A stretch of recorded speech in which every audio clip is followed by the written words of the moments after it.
স্বরাষ্ট্র মন্ত্রণালয়ের দায়িত্বে যারা আমাদের মাননীয় মন্ত্রী সালাউদ্দিন সাহেব প্রতিদিনই আপনাদের উদ্দেশ্যে কথা বলছেন, আপনারা জেনেছেন। তবু আমি বিনয়ের সঙ্গে আপনাদেরকে মনে করিয়ে দিই, চাঁদাবাজির বিরুদ্ধে আমাদের যে ঘোষণা, তারপরে নারীদের নিরাপত্তা এবং সেটাকে বিবেচনায় রেখে পিঙ্ক বাস চালু করা, তাদের জন্য নিরাপদ বাসের জন্য নারী ড্রাইভার, নারী কন্ডাক্টর সহ একেবারেই নারীদের ব্যবহার জন্য পিঙ্ক বাস প্রথম পর্যায়ে 17টার মতো, যার মধ্যে ইতিমধ্যেই 9টা বাস চালু হয়ে গিয়েছে।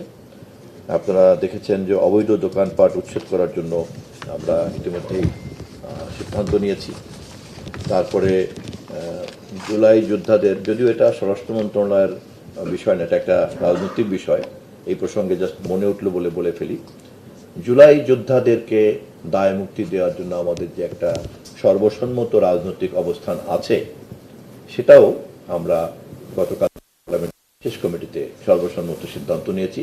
আগামী সংসদে জুলাই যোদ্ধাদের দায় মুক্তির বিলকে আমরা আইনে পরিণত করব।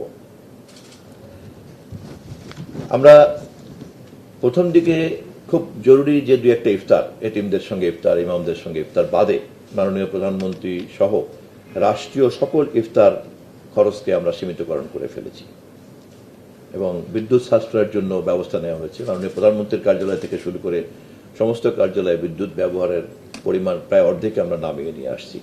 এটা শুধুমাত্র আজকের প্রেক্ষিতে তা না, এটা প্রয়োজনের অতিরিক্ত খরচ করব না এমন একটা সংস্কৃতির মধ্যে আমরা রাষ্ট্রের সকল পর্যায়ের ব্যক্তিবর্গকে নিয়ে আসতে চাই।